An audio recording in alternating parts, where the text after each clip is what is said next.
The absolute worst mistake you can make on a homestead is to choose the wrong guardian or neglect to choose one at all. When we first moved out to the country, we relied on electric netting in order to protect our chickens. So before we got our livestock guardian, our neighbor's dog broke into here. This actually happened twice and knocked down that electric fencing at one of the posts while it was on and was able to come in and demolish our entire flock, leaving us with only one chicken left. This was devastating because our entire egg production was completely gone. And for chickens, it takes 6 to 8 months in order for a baby hen to grow up enough to start laying eggs again. So this was a bad hit on us. The next story comes to us from my neighbor. He bought a $4,000 buck in order to upgrade his breeding program for his does. My neighbor, although, did have a guardian animal. This animal was a donkey. Now, the difference between a donkey and a dog a lot of the times is that a donkey doesn't understand herd dynamics. So if a new animal comes in, they will see that animal as a threat. Unlike a dog, which can understand by scent and behavior of their owner, donkeys, however, don't have this same innate instinct. What happened with my neighbor is that as soon as he put his $4,000 buck into the field, he turned his back and started walking away. He heard a noise from behind him, and as he turned around, he sees the donkey holding that buck inside of its mouth, shaking it, and unfortunately that buck did not make it. Destroyed that operation, and he lost thousands of dollars. The next story comes to us from a fellow homesteader. When she first moved out to the country, she thought that her city dog wouldn't just protect herself and her family from danger, but also her livestock. Little did she ever expect that the danger would not come from outside, but from within. One day she had an unfortunate medical emergency where she passed out on her kitchen floor. And in that small time that she was passed out on her floor, her dog got into her field with all of her sheep and killed every single one of them. This dog was a pit bull. And although this isn't a discussion about whether pit bulls are good or bad, it does lead us into the next point. So here we can see the importance of protecting our livestock, not only from outside sources, but also from within and from our own neighbors. But how do we choose the right guardian for the right role? Personally, although people do choose donkeys or llamas as livestock protection, I personally don't recommend them. Llamas and alpacas don't have the best track record when it comes to protecting your livestock. Check out the video I did before on why alpacas are terrible livestock guardians. Also, the fact that a dog is much more reliable, trainable, and you could get a greater, more reliable outcome when it does come to your livestock guardian animal. When do I think a donkey is okay though? I think a donkey serves a purpose when it comes to protecting some livestock that you can't go out and feed all the time. Because with a donkey, it eats the same grass that a lot of the livestock it's protecting are going to eat. With minimal inputs, a donkey can be there to help protect certain livestock from things like coyotes.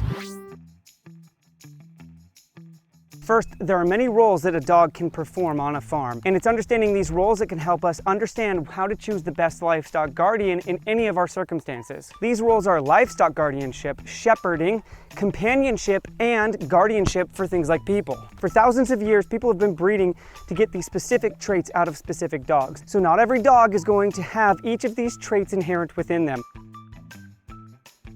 A livestock guardian isn't just bred to protect the animals. It's also bred so that it will easily take on those animals as one of its own herd and to protect them as if it's one of their own. This trait is not inherent when in consideration to things like a border collie that is bred specifically for herding. That herding dog very much so bonds to the human and a lot less so to the animals it's there to herd. I have heard plenty of first-hand reports where a livestock guardian dog or a Great Pyrenees will pull a stuck lamb outside of its ewe. How amazing is that?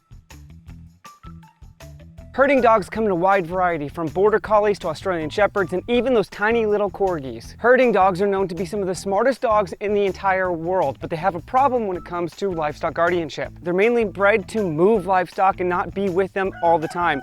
And another larger problem is the fact that they are bred to have incredibly high energy levels. A dog bred specifically for livestock guardianship is bred just to chill inside of the field, hang out until time is needed. Don't get me wrong, a border collie is protective and will protect your animals, but it's not the same as a livestock guardian that's out there in the field with your animals all the time.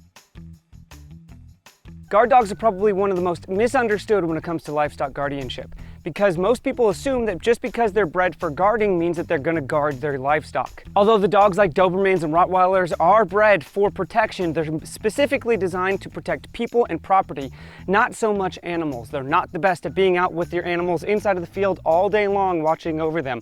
And you will see the problems like I told you in the story before, where some of these animals can turn on the livestock themselves. One of the biggest reasons why is because the dogs specifically bred for this trait still have a very high prey drive.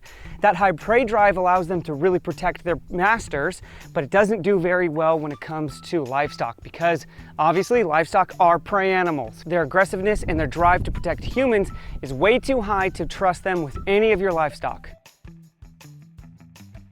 Your companion dog is something like your golden retriever or even your little Pomeranian. Obviously, your Pomeranian isn't going to do very well when it comes to a coyote, but your golden retriever, which you might think because of its size, would be able to take one on. But they don't have a high enough drive or connection with their animals enough to protect them and stay in the field with them all day. A lot of these retrievers are obviously bred for retrieving things, but not just that, a lot of these dogs are just meant for human companionship, and they're very much so bred for that. They're not bred to be outside in the field with your animals. This may ruffle some feathers out there because I know there's a lot of people who really care about rescuing dogs. And I hear you, it's altruistic, it's very admirable of you. But when it comes to protecting your livestock, it's really important that we don't bring on animals that we don't understand. Many times a pound will assume a breed instead of know it for sure. This is a problem because you don't know what's been bred into the dog that you're bringing onto your field. So something that looks like a Great Pyrenees could actually have some pit bull mixed into it. You don't know. It could have too high of an aggressive drive and actually kill your animals when you think it's going to protect them. I actually have a friend who brought home 2 Great Pyrenees from the pound. These Great Pyrenees were said to be Great Pyrenees. They probably were, but they also came with baggage. This baggage came to harmful disasters when it came to their farm. Almost every one of their chickens was attacked continually, even behind electric fence.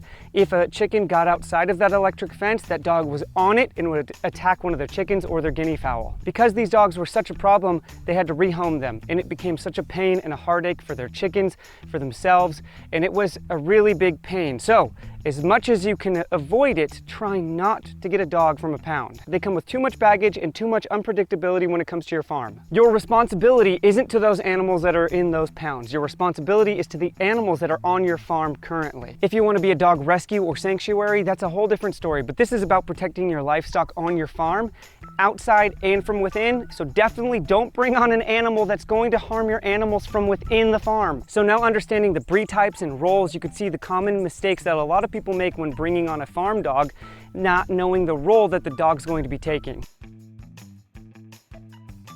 There are some downsides to getting a livestock guardian, so let me be clear about this. It's very important that you know your property, you know your neighbors, and you know what's going on, because your livestock guardians can have the drive to want to wander. Some of the livestock guardians like to push their boundaries further out. So what they'll do is they'll wander a little bit further than your property. This is either them checking out their surroundings, protecting more, or even leaving scent tracks, making the property lines a little bit further from the dog's perspective. So when it comes to something like a Great Pyrenees, it's super important to either make sure that you're fenced in or have some way to make sure that your dog doesn't leave the property, because it's all too often that Great Pyrenees are found all throughout wandering the countrysides. Most of them make their way back home because all they're doing is wandering and coming back, but they do have that tendency, and you don't want them to be hit by a car or kill one of your neighbor's chickens, or any other animal for that matter. I know it's not going to be the most applicable to everybody out there, but if you want a companion dog, get a companion dog, but also need a livestock guardian, get them both, because your companion dog is going to be with you. Your livestock guardian is going to be in your field. If you can't get multiple dogs, but you still want to meet all 3 of those standards, there is one dog that I think is a pretty good choice. Dual purpose dog known for guardianship and shepherding is the English Collie. Let's sum this up. The worst mistake you can make on your homestead is to not choose a livestock guardian or to choose the wrong one. Why is this such a big mistake? Well, it's not like putting your garden in the wrong spot. It's about protecting every single one of your animals on the farm. If you don't choose at all, your animals could be in danger. If you choose wrongly, every single one of your animals could suffer, and your relationships with your neighbors could greatly be impacted. So to avoid this mistake, tailor your choice to your property, to your animals, and to your specific goals. Make sure that this is a well thought out decision so that this doesn't turn into a massive heartache. And make sure specifically that you know the breed of the dog that you're bringing on, the role that they're going to perform, and even the potential downsides to each breed that you're bringing. If you can head up some of these downsides, like proper fencing for a Great Pyrenees or proper activities for a Border Collie, you'll be one step ahead of the game and even more prepared for all of your livestock. If you like this video, make sure to like and subscribe. I try to come out with 2 videos a week. And be sure to see this video right here, which YouTube thinks is you're going to like next. We like to cover anything homestead related, projects, and a lot of education. See you over there.